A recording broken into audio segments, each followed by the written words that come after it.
What's going on, guys? Welcome back to WWE Network and Show, where I, Graham G.S. and Matthews, break down all the original content I watch on the WWE Network and on Peacock. And today we're talking the July 20th, 2024 edition of the SmackDown LowDown.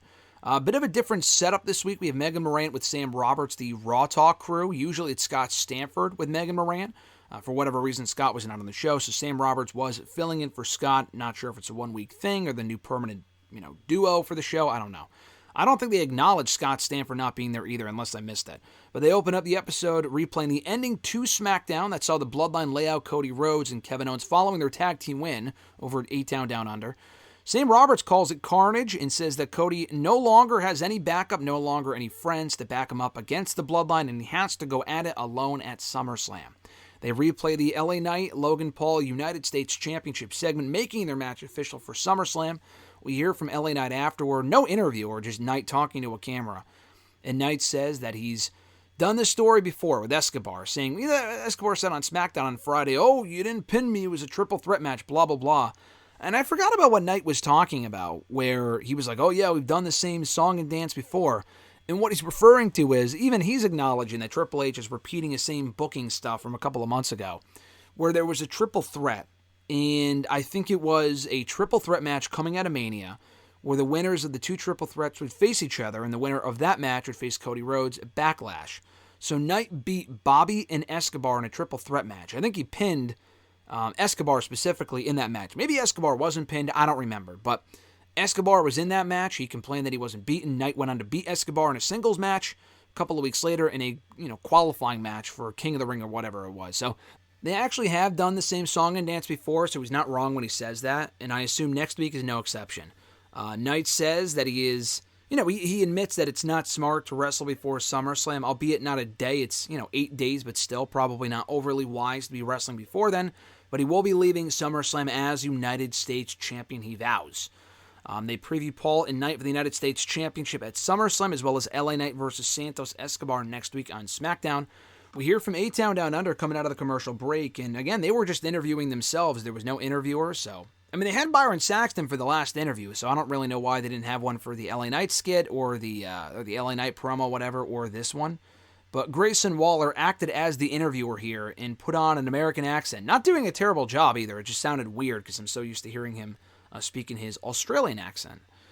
But he interviewed Austin Theory about Cody Rhodes and how he was a thorn in their side during SmackDown, and Waller says they're both superstars. They threatened Terrence Crawford, who was the pro boxer that appeared at ringside during the show, and not aided Cody, but I think he gave him a chair or whatever. Cody was shown standing with him at the beginning of the show when Cody needed a partner. It wasn't Terrence Crawford, but they were basically just promoting his fight for a couple of weeks from now. So I don't know if this was supposed to plant the seeds for Grayson Waller in Theory doing more with Terrence Crawford heading into his fight. I don't know. I don't particularly give a shit just because I don't really know anything about boxing, so I don't really care personally. But there was that. They didn't tease any tension here at all. So they've been teasing tension with Theory and Waller even on SmackDown LowDown for months now. There was no hint of dissension whatsoever, and they were back on the same page here. Maybe not necessarily on SmackDown during the match because they did lose. But I just thought it was weird that they were back to being buddy-buddy here just because they found a common enemy in Terrence Crawford. Okay. They replay Andrade beating Carmelo Hayes in a really good match. Sam Roberts says that match was reflective of the fact that the future of WWE is in very good hands. They replay Meechin beating Tiffany Stratton off of the distraction from Bayley at ringside, who destroyed Tiffany Stratton's Miss Money in the Bank briefcase. They hype up Bayley defending the WWE Women's Championship against Nia Jax at SummerSlam. Sam Roberts calls this the most dangerous version of Nia Jax yet. They replay Bianca Belair beating Chelsea Green on SmackDown in less than a minute. It was essentially a squash. Sam Roberts does not think that this win puts Bianca and Jade in the front of the line for a WWE Women's Tag Team title opportunity. Because Megan Morant goes, "Oh, does this win automatically earn them a title shot?" And it's like, why the fuck would it? Like, Chelsea Green, first of all, is not one half of the tag team champions. And second of all, it was a random squash win for Bianca. Why would that automatically earn them a tag team title opportunity? If anything, they would earn an opportunity based on the fact they beat Candice and Indy a couple of weeks ago in tag team action. But this division is depleted. No one gives a shit. Fire and Dawn won the belts over a month ago, have not even wrestled a single match on television since then. How the fuck can anyone care about this division? To close out the show, we hear from DIY, the new WWE Tag Team Champions. Ciampa says they will be fighting champions. Gargano says they will carry that division into the future before teasing facing the Bloodline. Now, we're getting a number one contenders gauntlet match on SmackDown next week. The winners of that match will earn a future opportunity at the WWE Tag Team titles. It features the Profits, Pretty Deadly, OC, Legado, Corbin, and Cruz, and the Bloodlines, Tama Tonga and Tonga Loa.